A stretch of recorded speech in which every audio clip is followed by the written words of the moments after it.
Good evening and welcome to NTD News. I'm Stephanie Cox. Here are today's top stories. The latest presidential impeachment was full of stormy moments between Republican and Democrat lawmakers. Some say the process has turned into a political weapon. Facebook and Twitter's market values are plummeting after banning President Trump, and Republican lawmakers propose a bill to enable users to sue the social media giants over censorship. The chief scientific advisor for Operation Warp Speed says he resigned at Biden's request. The program helped develop a virus vaccine in record time. Death threats are plaguing one pastor and his family, all over an old picture that resurfaced after the Capitol breach. In an interview, Pastor Gibson tells us he's had to get 24/7 security. And one expert draws parallels between what's happening in the U.S. and political strategies used in communist China.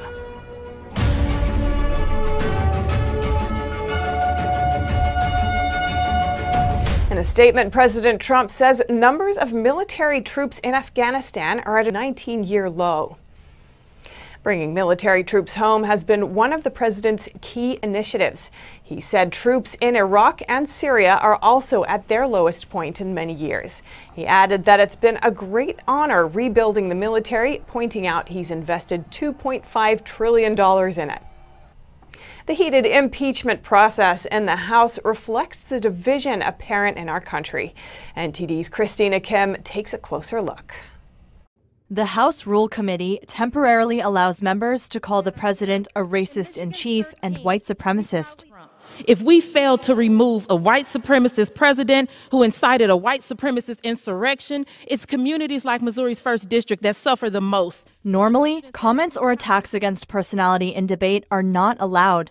But on January 12th, one day before the impeachment vote in the House, it was decided this rule wouldn't apply to the impeachment or request for removal of President Trump. The rule was passed along party lines. Many Democrats criticized President Trump and even called for the removal of several Republican lawmakers for objecting to the Electoral College vote on January 6th. They claim that it undermines democracy. Some Republican members called the Democrats hypocritical and said they didn't apply their standards evenly for Republicans and Democrats. The Ayatollah can tweet, the president can't. Democrats can object on January 6, 2017, but Republicans aren't allowed to object on January 6, 2021. Democrats say Antifa is a myth. Republicans condemn all violence all the time. The double standard has to stop. Some claimed Democrats made comments that could be seen as stoking violence but face no repercussion. In August, during the summer protests and riots, Representative Ayanna Pressley said, quote, "There needs to be unrest in the streets for as long as there is unrest in our lives." Representative Louis Gohmert quoted Pelosi's remarks back to her. Here's a quote. "I just don't even know why there aren't uprisings all over the country, and maybe there will be.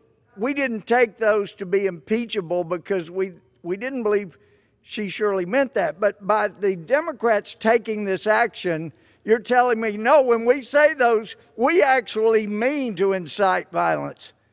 Gohmert said this rushed process sets up the precedent to use impeachment as a political weapon, since there was no investigation into the claims made against President Trump.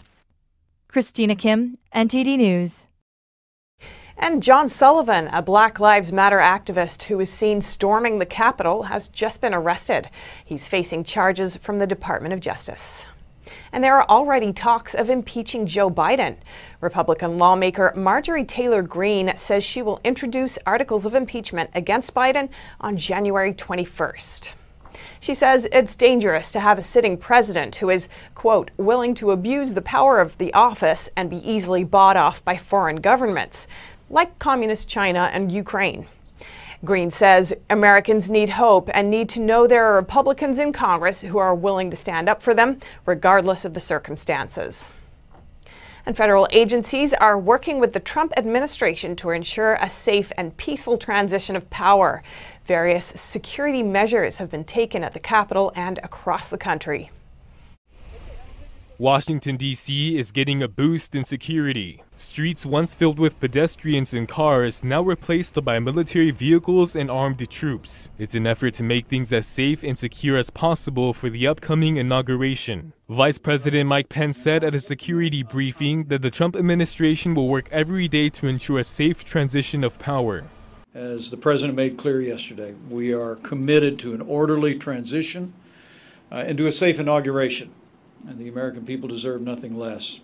20,000 National Guard troops were sent to D.C. with permission to use lethal force. Some of the troops are coming from other states, including Missouri, and are authorized to provide assistance for up to 31 days. The District of Columbia also made the decision to close down several metro stations and city streets. The strong need for security comes after the events of last week, when a group of rioters broke into the U.S. Capitol building. The FBI says they are seeing an extensive amount of concerning online chatter about events surrounding the inauguration. They say they're monitoring all incoming leads, whether it's a call for an armed protest or other potential threats.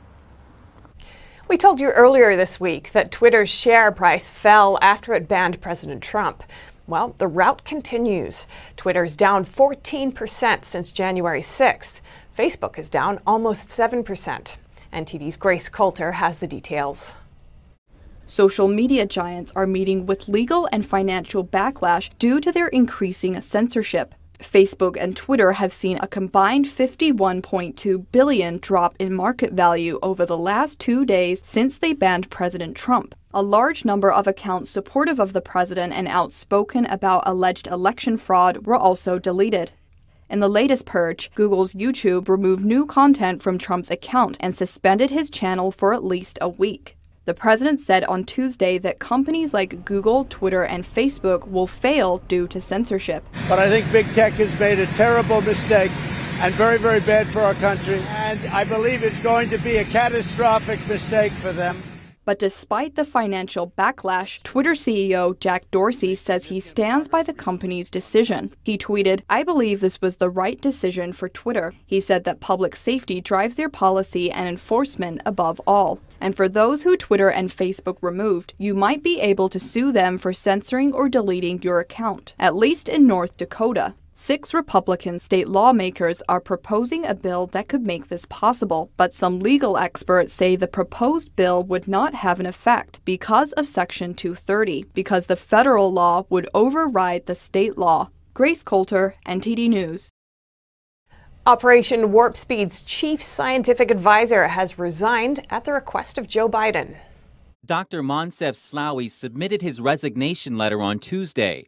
He thanked the Trump administration for the opportunity to help the country, the people, and the people of the world.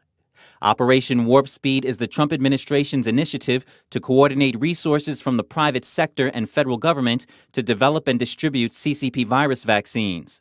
Under the program, companies developed vaccines in under a year, making it the fastest vaccine development in history. Slaoui is a registered Democrat and had been criticized for taking on the role. He said he didn't hesitate to join Operation Warp Speed because the pandemic is bigger than any one of us. He will reportedly stay in his position until next month to help with the transition and will support whoever the Biden administration appoints to fill his place. A pastor who took a picture with the so-called Q shaman says he's getting death threats, and so is his family. NTD's Miguel Moreno has more on what they've gone through since the Capitol building was breached.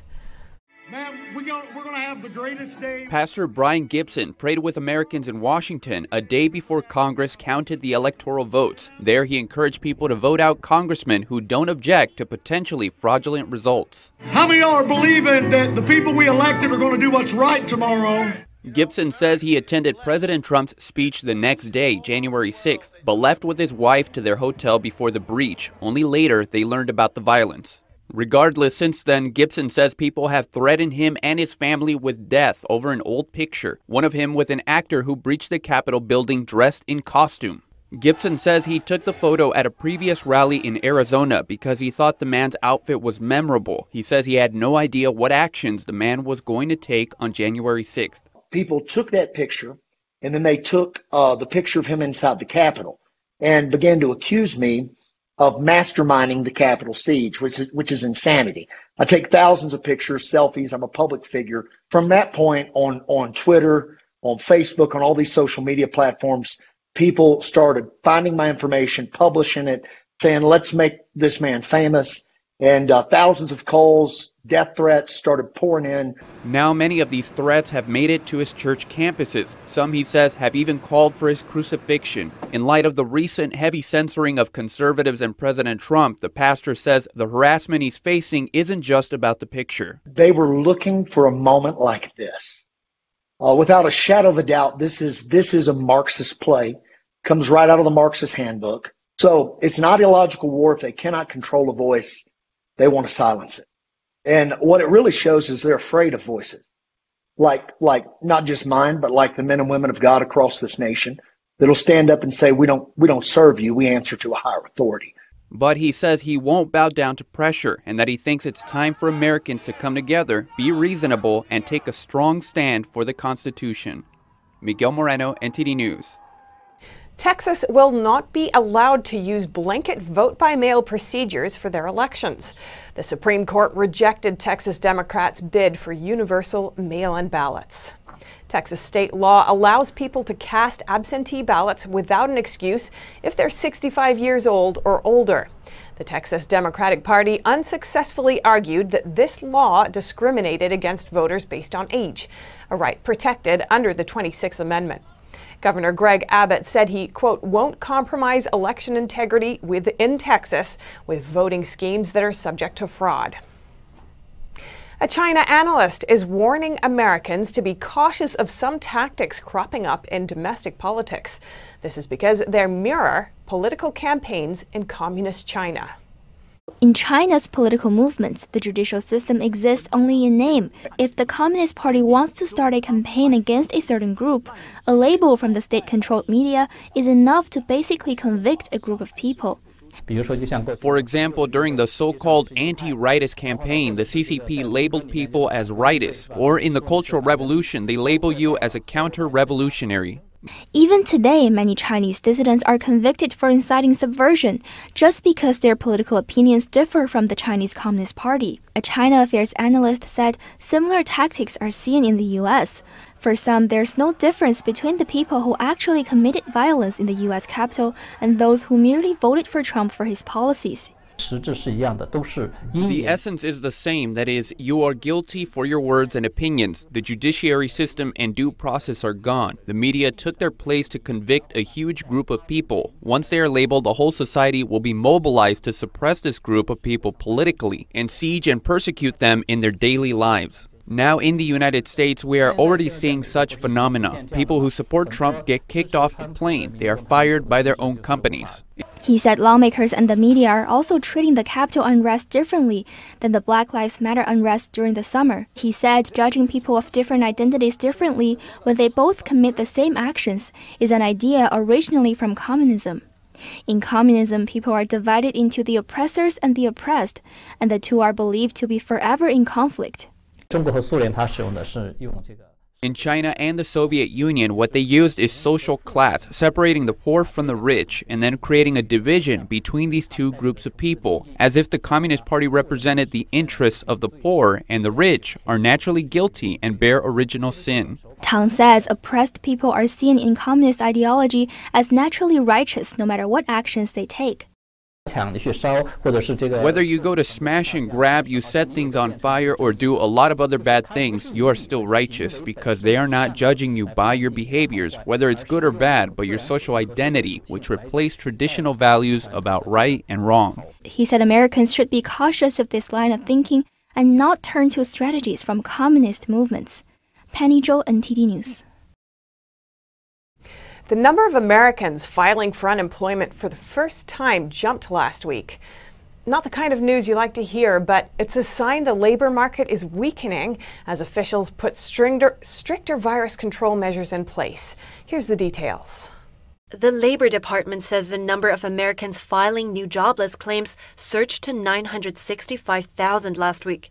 That's the highest since August. Once it can be shocking, but not necessarily surprising. Yes.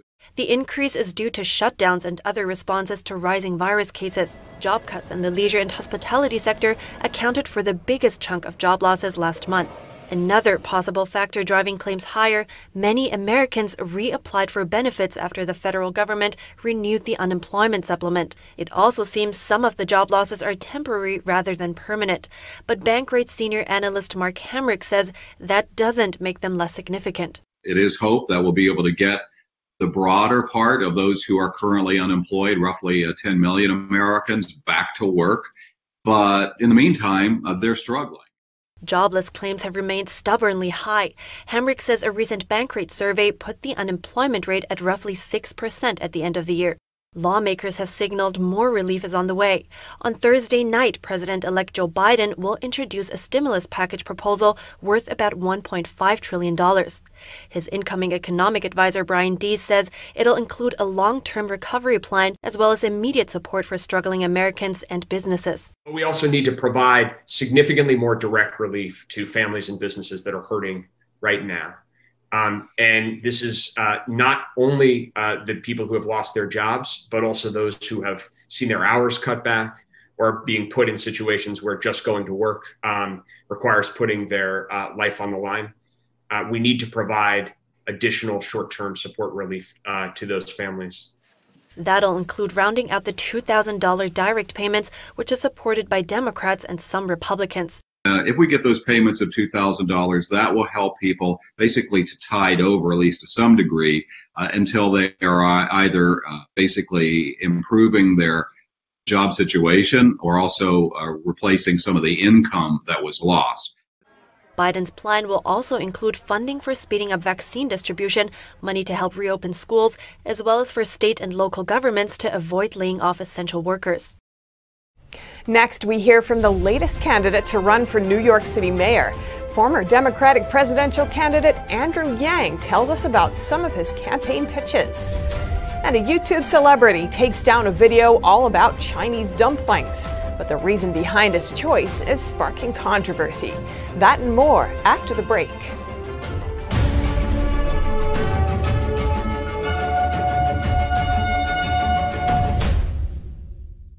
We are being censored. America's news outlets no longer provide the truth. 90% of news outlets in the United States are controlled by 6 corporations. They're not out to tell you the truth of what's happening.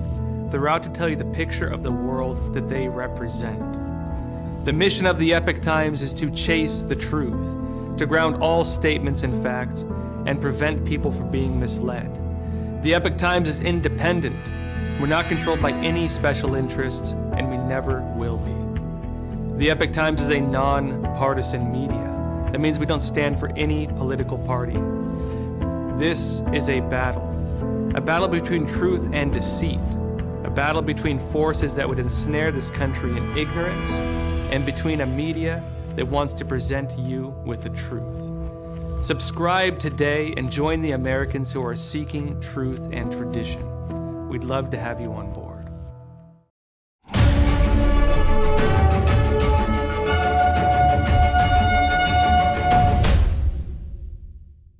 Former Democratic presidential candidate Andrew Yang is the latest to join the race for the New York City mayor. The candidate tells us he's concerned that the city's reopening procedures aren't in line with the data, hinting that he disagrees with Mayor Bill de Blasio's approach to the pandemic. Yang is also still pushing for a universal base income. NTD's Melina Weisskopf has more. Andrew Yang, a New York native, kicking off his campaign for New York City mayor here at this Chinese restaurant in Flushing, where he's having a private lunch discussing his proposed plans with the Queensborough president. Mr. Yang reached out, so, representing the world's borough, it's very important that we, hear from all candidates about their vision. The former Democratic presidential candidate told us his concerns about the city's reopening procedures. I think that some people are frustrated that in some cases it seems like some of the closures may not be perfectly in consonance with the data. And the entrepreneur is sticking to his pitch for universal income, an idea he's carrying on from his presidential campaign. The scaled-down universal basic income plan would give $2,000 to $5,000 per year to New Yorkers in the greatest need, and he estimates that around 500,000 New Yorkers would fit in that bracket. Young argues this approach could effectively end homelessness in New York City. And so if you have a little bit of money in your hands, it's going to give you a much better chance at actually potentially finding a job. Critics of this plan ask if such an investment would funnel back into the community, or if it would make people less likely to strive to earn a living, thus negatively impact the economy. Young also supports the idea of raising taxes on wealthier New Yorkers to help bring the city out of its economic downfall. Like, I'm supportive of asking people who are making plenty of money to contribute to the state's and the city's recovery. The current New York City Mayor, Bill de Blasio, cannot run again because of term limits. And with the primary just around the corner coming in June, the next mayor here in New York City will be elected in November. Reporting by Melina Weisskopf, NTD News. Tomorrow marks the 12th anniversary of a commercial airplane's emergency water landing in the Hudson River in New York City. 5 people were seriously injured, but miraculously, there were no fatalities. NTD's Kevin Hogan has more on how a ferry boat captain sprung into action to rescue the passengers. 12 years ago, U.S. Airways Flight 1549 took off from LaGuardia Airport and 2 minutes later flew into a flock of Canadian geese. This damaged both engines and forced Captain Sully to make an emergency water landing on the Hudson River. A nearby ferry captain, Manny Liba, was preparing his boat and he froze when he looked up and saw the plane coming down. But then when we see when the plane landed and people jumping out, then it kind of clicked, so we know, oh, this is real. So we right away just took the lines off and we just raced to the place. We were there in less than 5 minutes. It was very quick. With no hope of landing at nearby airports, the captain attempted a rare and risky water landing, and he told the 150 passengers aboard, "This is the captain, brace for impact." As you can imagine, for January in New York, the water was very cold that day when Liba came to the rescue. Oh yeah, they were freezing. They couldn't believe it, but some of course felt like, man, they got out of it. They were very happy. We had only one passenger, he had like a head injury, but it was not major. As more rescue boats started arriving, Liba took the 40 shivering passengers aboard his ferry to the marina and dropped them off to safety. The cook just cooked up a soup and everything. They took the blankets from the tables, they wrapped them up and stuff. I mean, it was an amazing cooperation from all ends, so to say, It was very beautiful to see, An investigation revealed that Captain Sully's decision to land in the river was appropriate. Days after the landing, crews pulled the plane from the water and transported it to the Carolinas Aviation Museum in Charlotte to be on display. Kevin Hogan, NTD News, New York. California's iconic Disneyland theme park now serves as a vaccination supercenter. Officials said on the first day it opened, over 3,000 people got the vaccine. Its capacity will be doubled in the next week. Reporters in Los Angeles have more. Lines form at Disneyland Resort's Toy Story parking lot to receive the COVID-19 vaccine after Orange County announced its first SuperPod site. Officials say the site will soon treat over 7,000 people per day and hope to fully vaccinate all residents by July 4th. We hope to have enough of our population vaccinated that we will feel independent and get our residents back to work. It means businesses can open. It means children go back to school and get the education they need and the social experience that they're lacking. It also means we can bring back tourism, I hope, especially to places like Disneyland. And as we get more vaccine doses from the state, the county will stand up other pods, other super pods, to dispense tens of thousands of vaccine doses every day. We will continue to do this 7 days a week. When residents arrive at the SuperPod, they will enter one of the stations, receive the vaccine, and wait in the recovery and observation station before leaving the site. Authorities said over 10,000 people signed up for vaccine appointments the night before the super site opened. And on the first day, around 3,000 residents received injections. I would ask for your patience and allow the vulnerable senior with chronic health condition the opportunity to get vaccinated first. Officials also say residents aged 65 and older now are included in Tier 1, which includes first responders, healthcare workers, and others. We need everybody to understand that there is a phased and tier system, and it will be delivered on an appointment basis only. Individuals without appointments, even if they are within the eligible group, are directed not to go to a point of dispensing site without an appointment. The iconic theme park has been closed since last spring due to the pandemic.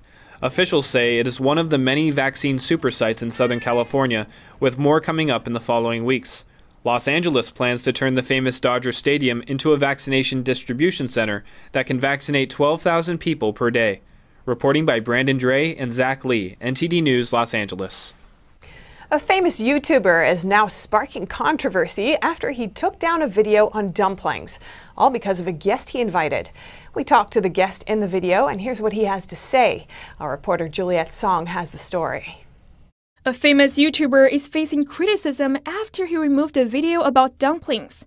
In it, he invited a guest onto the show. Today, Uncle Roger gonna watch this video. Epic curious how to make every dumpling. And I have special guest today. He knows so much about dumpling and he gonna react with me. Please welcome nephew Mike from Strictly Dumpling. Uncle Roger is a comedian based in the UK. Mike Chen is a video creator from the US. Both built their fame around food and have more than 3 million fans on YouTube. Meanwhile, Chen is an outspoken critic of the Chinese Communist Party, or the CCP. He has been very vocal about Beijing's persecution of Christians, Uyghurs, and Falun Gong practitioners. Uncle Roger posted the video on his YouTube channel this Monday, but he removed the video the next day and wrote an apology to his Chinese fans on social media platform Weibo. In it, he says, "I realize the video has created a negative social impact." To which Mike Chen responded, "I get why he did it. I don't hold any animosity towards him because I understand the pressure he would feel if he really wants to have a market over in the mainland. But I did feel like it was a little too much what he wrote." Chen is referring to the part in the statement where Uncle Roger said he wasn't aware of Chen's political thoughts and incorrect comments about China in the past. He also hopes his Chinese fans can, quote, give Uncle Roger, who just entered China, a chance to improve. He could have just said, okay, he didn't agree with my viewpoints and leave it at that. But to go the extra mile, I felt was a little too much effort to try to appease the CCP or the crowds or the people inside mainland China who had a problem with me being on his show. Chen has been raising awareness about human rights issues in China. In an Instagram post last June, he talked about China's Tiananmen Square massacre. On June 3, 1989, the CCP sent tanks to crush the pro-democracy movement at Tiananmen Square. Their troops fired at unarmed protesters. Chen adds that he's critical of the regime, not the Chinese people. China is beautiful. China has a long-standing history. It has beautiful culture. It's based on truthfulness. It's based on spirituality. It's based on compassion. And the Chinese people embodies those characteristics. He says the regime has been pushing the propaganda that if you don't have the CCP, then you don't have China. Because of that indoctrination, people still think to this day, a lot of people inside China, that, okay, if you insult the CCP, you're insulting Chinese people, you're insulting China, which is not true at all. Chen says the CCP ruined many people's lives, but those who speak out risk being persecuted, and he's just trying to give a voice to those who desperately need it. Some internet users criticized Uncle Roger's decision under his tweet. NTD reached out to him for comment but didn't get a response before airtime. Juliette Song, NTD News.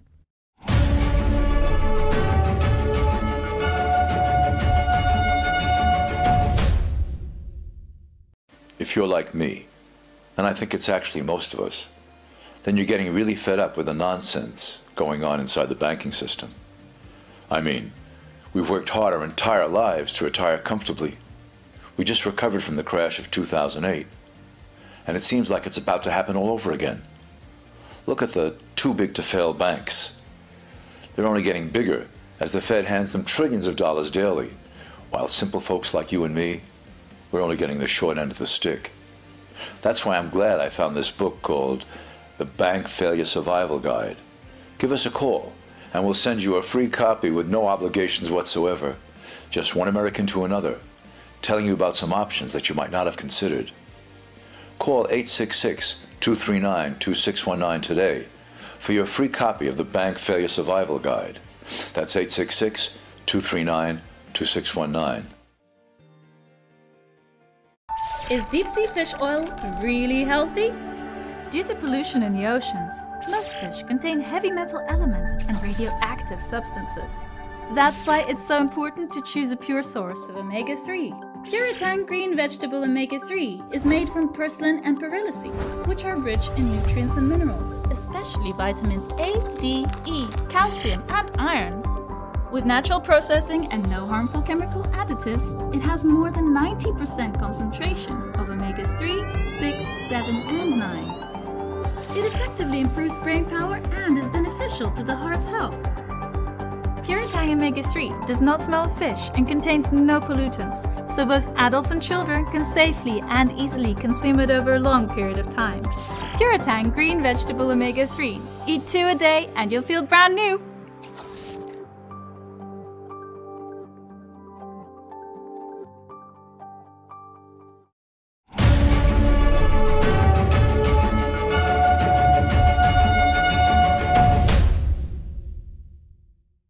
Chinese state-owned propaganda is being sent to U.S. congressional offices, but a House member says it was never requested.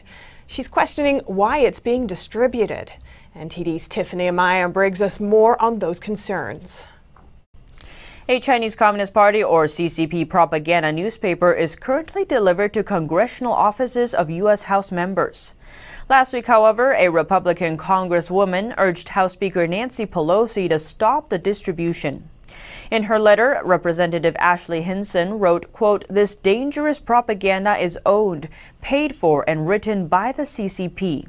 Neither Representative Hanson nor her staff requested the delivery.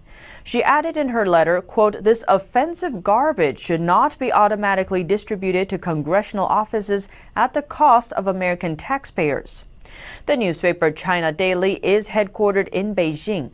It is designated in the U.S. as a foreign mission, meaning it is a propaganda organ for the communist regime. It's also registered as a foreign agent under the U.S. Foreign Agents Registration Act. Its employees have no access to congressional press galleries, but the paper found a loophole to get access to members of Congress. Outside of Congress, China Daily is disseminated to millions of Americans through paid inserts in major U.S. newspapers.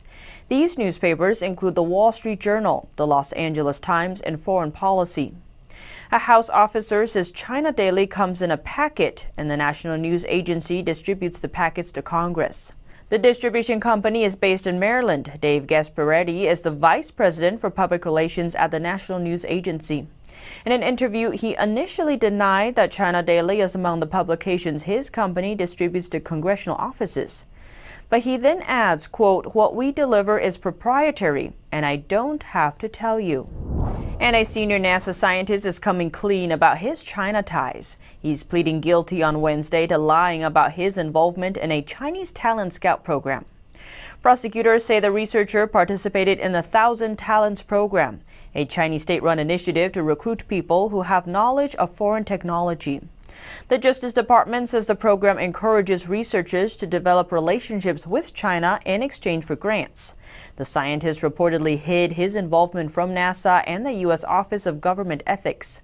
He also lied about his membership with the 1,000 Talents program when investigators questioned him last October.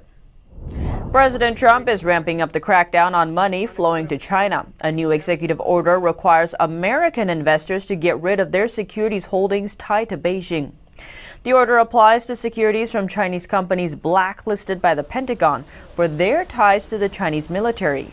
It gives Americans until November 11th this year to comply. The new rule expands on an initial executive order signed last November. That order restricted U.S. investors from buying securities from blacklisted companies. The amendments also prohibit holding securities owned or controlled by Chinese military-linked companies 1 year after the Pentagon determines that it is. The Pentagon has so far designated 35 companies that are linked to the Chinese military and operating directly or indirectly in the U.S. A Beijing-linked group has been working to sway U.S. media outlets with paid trips to China for reporters. An expert explains the comprehensive strategy China uses to shape how Americans think about communist regimes. A group linked to the Chinese regime has organized trips to China for more than 120 journalists since 2009. The reporters invited came from almost 50 U.S. media outlets. The Chinese group was founded by a vice chairman of the Communist Party's political advisory body. It covered the cost of the trips. That's according to an Epoch Times report citing government filings. The 2011 document shows the group also invited media executives from major publications to private dinners, aiming to cultivate a group of, quote, third-party supporters to China. Outlets invited to the trips include the Washington Post, the New York Times, the LA Times, Vox, NPR, and NBC. It's a huge concern that the Chinese government is paying for what's essentially a boondoggle. It's clearly they're seeking to influence the biggest news organizations in the U.S. This is something that is contrary to journalistic ethics. When they accept that, their objectivity is in question. According to the filing in 2009, the firm assisted or directly influenced the publication of nearly 30 opinion pieces and quotes within over 100 articles. A 2016 Chinese state media article boasted the trips were expanding what it called China's international friend circle. The article went on to cite reporters from the LA Times and Reuters saying how the trips changed their views about China. They want to erase from these important media how any bad coverage of China. They want to put in its place positive coverage of China so that the U.S. basically continues to remain asleep to the huge threat that's coming from China.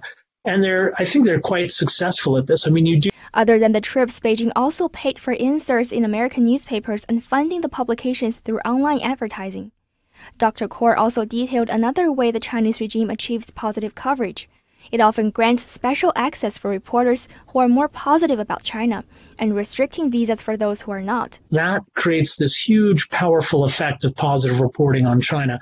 But it doesn't just apply to reporters. China studies professors and scholars who are often quoted by the media are also targeted. The U.S. Department of Education opened investigations last year into Yale and Harvard. The two Ivy League universities allegedly failed to disclose hundreds of millions of dollars in gifts and contracts from foreign donors, including the Chinese regime.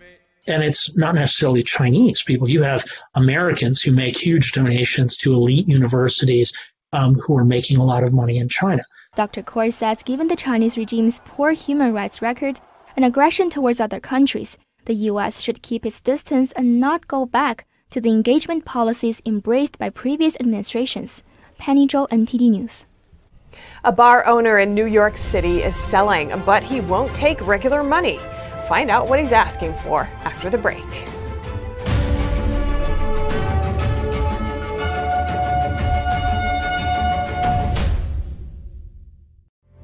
Trends may be fleeting, but values are timeless. We now bring you this new clothing brand with classic design and luxurious comfort. It's our way of sharing hope and inspiration from the world of Shenyun. We bring you Shenyun Dancer. Wear it with honor.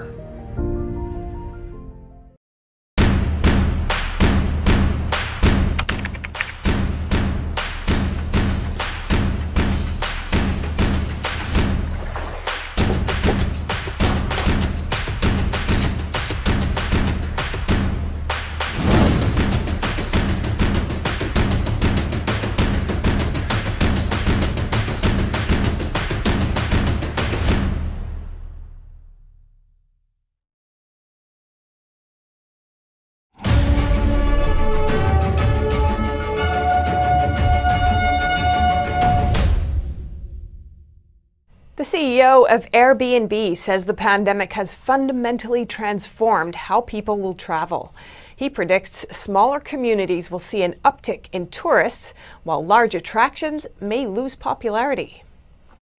In an interview, the CEO of Airbnb, Brian Chesky, says he believes the travel industry will never look the same because of the CCP virus pandemic. He points to 3 trends that will redefine the future of travel for people. So business travel is shifting to leisure travel. And the reason why is the more we don't need to travel for business, we're stuck in our homes, the more we want to get out of our homes because we're isolated and we travel. Chesky says these observations are based on feedback from the Airbnb community in the past year. Airbnb is a travel company that allows homeowners to rent out their property to visitors for a short period of time. What's going to happen is instead of people traveling only to the top 50 cities in the world, crowding in hotel districts, staying in hotel lobbies, going to see landmarks, what they're going to do is many people are going to now travel by car. People will get back on planes, but also travel by car. And they're going to travel to thousands of smaller communities. And many of these communities are going to be smaller cities or even rural areas. Farm stays are huge now. National parks. Chesky points out the biggest transformation is that people now want more meaningful travel with more human connections. This is because people had to be put under lockdowns for so long during the pandemic. They're not yearning to go to Times Square. What they're yearning to do is see their friends and their family they haven't seen in a long time, and they want to spend time with them. So mass travel is going to be replaced by meaningful travel, a more human, more authentic, less synthetic way to travel. And I think this is a semi-permanent shift. Compared to other countries, the U.S. travel industry remains strong in 2020. Chesky says this is because Americans travel by cars a lot more. Did you invest in Bitcoin way back when it was just a few dollars a coin? Well, you could own your own New York City restaurant for just a handful of them. The owner says he only wants Bitcoin. NTD's Phil Zoe has the details. Have you ever dreamed of owning a restaurant? Well, now here's your chance for not just one, but 2 restaurants right here in Manhattan, New York. And guess what? You don't even need cash. All you need is a little bit of cryptocurrency. 25 Bitcoins to be exact. Let's go inside and check it out.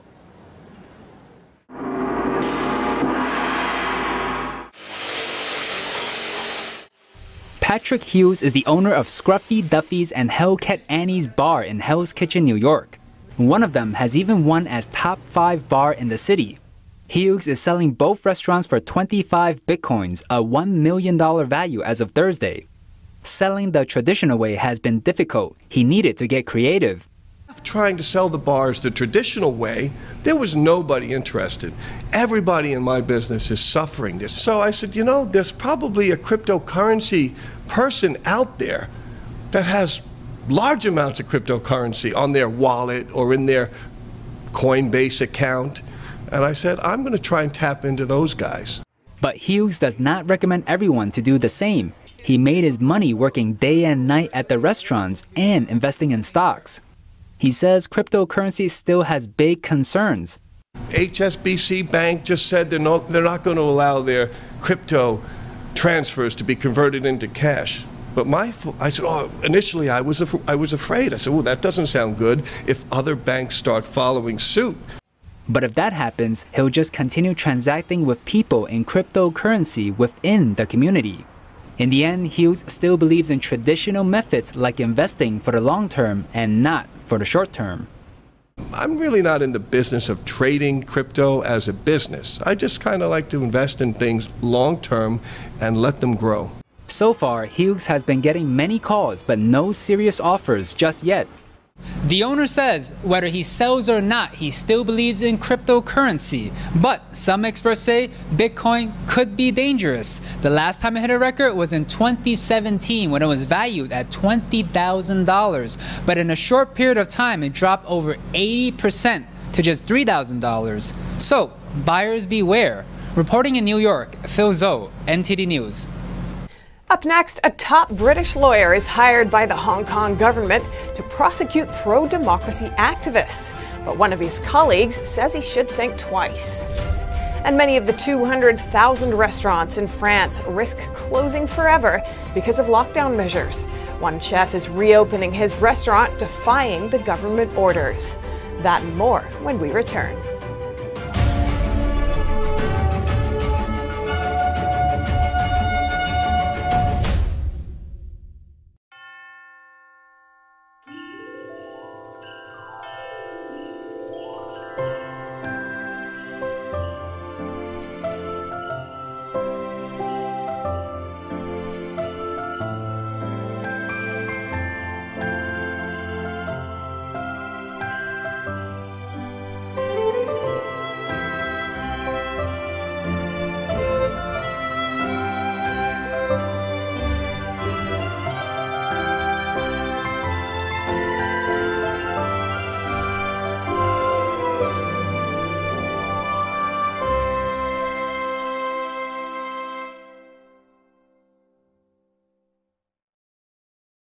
Are you looking for a news source that does not spin the truth, doesn't push any false narratives, and instead presents you with the facts and lets you make up your own mind? Then go to readepic.com and try the Epic Times newspaper for yourself. It's pure honest journalism that's based in traditional values.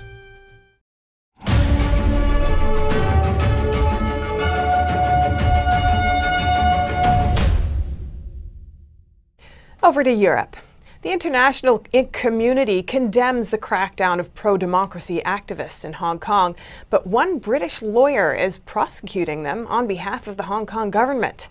NTD UK's Neil Woodrow will bring us more news from Europe. Hello and welcome. British lawyer David Perry is criticised for agreeing to prosecute pro-democracy campaigners in Hong Kong. Senior human rights lawyer and Baroness Helena Kennedy spoke with our UK correspondent about it earlier. David Perry, a Queen's Counsel, is representing the prosecution in the trial of Hong Kong pro-democracy campaigners. Activist and media tycoon Jimmy Lai and the Democratic Party founder Martin Lee, along with 7 others, are facing charges for gathering to protest against the suppression of the city's freedoms in 2019, which Hong Kong officials call unlawful assembly. Baroness Helena Kennedy, who is director of the International Bar Association's Human Rights Institute, says Perry should think twice. What are your comments on that? Well, I know David Perry, and he's a very, very fine lawyer. I mean, a brilliant lawyer. And he's done quite a lot of work in Hong Kong, and so he knows Hong Kong. I think it was an error of judgment on his part to accept a brief to prosecute in this case. For a member of the English bar to be going there to prosecute and to possibly end up making a case which leads to the loss of liberty of people who are struggling for democracy and to maintain a democracy. That is something that would be a very unhappy thing to be burdened with hereafter. People who believe in democracy around the world are concerned about what's happening in Hong Kong and are concerned about the moves that China is making on Hong Kong. And anything that adds any kind of credence to that, any kind of respectability to that, is something that should concern us. And I think that David should think twice about this, and I hope he reconsiders his decision. Jane Werrell, NTD News, London. According to some experts, up to 70% of restaurants in France could go bankrupt due to the ongoing pandemic lockdowns. Our French correspondent David Vives met with a French chef who is defying government orders and staying open and calling on others to do the same. For chef Stéphane Thurion, challenging the lockdown has become a matter of life and death for his team and restaurant La Source in East France. I worked all my life to open this restaurant. This is 25 years of work, €500,000 of investment. If I don't open, this will be the end of it. 10 days ago, on social media, Thurion announced the reopening of his restaurant on February 1st. While closed, they need to cover various charges, from social charges to insurance and rent. Thurion says he lost almost $300,000 in 2020. He says government grants only covered about $30,000. I'm not going to ask for a bank loan because I'm not sure when I'll be able to reopen, or if I will reopen. This is not my debt. This is the debt the government created for me. It's the government that asked me to take out a bank loan. The restaurant forced closures not only impact restaurants and their employees, but also suppliers. He says many suppliers, breeders, seasonal workers, and others are involved in keeping up the French gastronomy and feeding the customers. I know so many people that can't get any help from the government for some reason. I receive phone calls from chefs telling me they're ashamed, their accounts are so dreadful that they don't even dare to look at them. They can't pay their rent anymore. The French government is expected to announce new restrictions, but the reopening of restaurants don't seem to be on the agenda. Reporting by David Vives, NTD News. Frenchwoman Jean Pouchin says she is alive and is trying to overturn an official court ruling declaring her death. Marianne Leatham has more. My problem is that I was declared dead. A court ruled in 2017 that she had died, and she's been trying to have it overturned since. Yes, I'm alive, and I'm alive for my husband, for my son, for the people around me, for my relatives. But for the courts, I'm dead. I am dead to the courts, to the government agencies. I'm dead to all, because I don't receive anything under my name. With no documents, Prishin's life is in limbo. She says she's afraid of going outside for fear someone may ask for her identification. I want the state to give me back my identity, back to the day when my identity was taken. Her lawyers have petitioned the court to grant a hearing. It is not clear how the error happened. Marianne Leatham, NTD News. Local authorities say damage to Madrid from last weekend's historic snowstorm reaches at least $1.7 billion. The paralysed city infrastructure left some 9,000 tons of uncollected waste lining its streets. The storm brought record low temperatures and cut off transportation links. Some 150,000 trees were also downed. By Wednesday afternoon, only 15% of roads in Madrid had been cleared. Schools, universities and nurseries will remain closed until at least Monday, January 18th. A group of Munich residents have found an unusual way to beat the winter blues and improve their health. They take baths in a freezing river. NTD's Eddie Aitken has more. In Munich's English Garden Park, fans of ice water baths regularly meet for a dip. They say the initial discomfort is fully worth it. Now it's nice. The first phase is to overcome, which is unpleasant, but you really notice how the body heats up from the inside, and this feeling of well-being sets in, and then you can just enjoy it. Before pandemic restrictions, their group had up to 20 members. They trained for 2 months with cold showers and breathing exercises to be ready for a 10-minute ice bath. For them, the benefits of cold water immersion are even more important now during a pandemic. The cold water theme is actually very appealing because it just brings out all the positives. Immune strengthening, you activate your defenses, your body learns to deal with the cold. Studies have shown that regular cold water baths can help stimulate the immune system, reduce muscle pain and alleviate depression. Eddie Aiken, NTD News. That's all for now. Back to New York. And still to come, artists compete in an ice sculpture competition in Russia. You'll want to stick around to see their creations.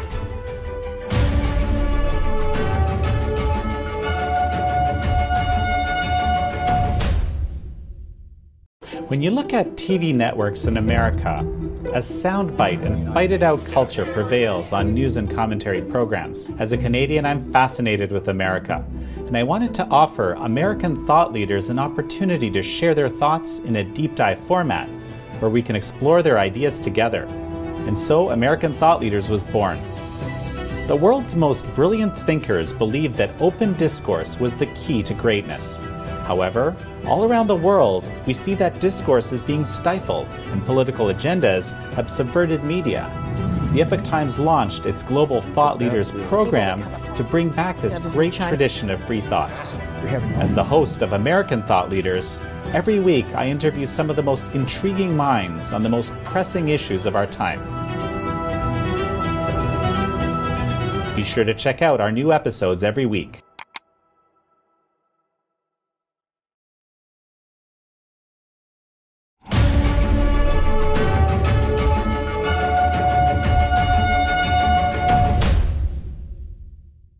An outdoor exhibit of ice sculptures is on display in Russia. It's part of a competition between artists.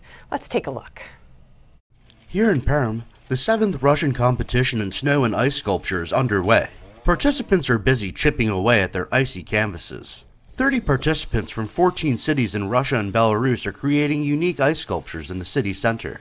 Working in teams of 2, competition participants will create 15 pieces. The competitors are masters in the art form. Here we have already well-known artists, very experienced with a big artistic background in this area. Because ice sculpture is a unique thing, we know that it is not taught anywhere. All have won other ice sculpture competitions, which is a requirement to be selected for the Perm contest. The ice for the competition comes from pond water outside the city. The teams were given 5 days to complete their works. The figures must be at least 10 feet high from the podium level. The theme for this year's event is elusive beauty. Konstantin Yevdokimov and Pavel Solovyov were awarded first place with their sculpture called You Are Beautiful. The difficulties are about nature, whether it's warm or too cold, whether it's windy. That is, there are a lot of nature-related nuances, and there's its own pleasure in this too, because these are natural forces, forces of nature, and you are working with natural material, so you have to bear in mind that you will have to interact with nature. This is the difficulty. The teams battled wind and sub-zero temperatures, which dropped to -4 degrees Fahrenheit on some days. Judges were looking for expressiveness, originality, and technical skill. The winners received medals and certificates. The ice sculptures will be on display until February 15th. A Mexico aquarium is welcoming a new resident into the world, an Antarctic penguin chick named Alex. A Gen 2 penguin, Alex is the first of his kind to be born in Mexico. His hatching comes as part of a 5-year conservation project. He weighs just 3.5 pounds and was born inside Mexico City's Imbursa Aquarium on December 2nd. Zookeepers say Alex took 38 days to hatch from his egg. Despite being a long way from Antarctica, he now enjoys comfortable yet chilly conditions at the zoo, swimming in just 42-degree water. And that's all for today's news. Thanks for tuning in. I'm Stephanie Cox.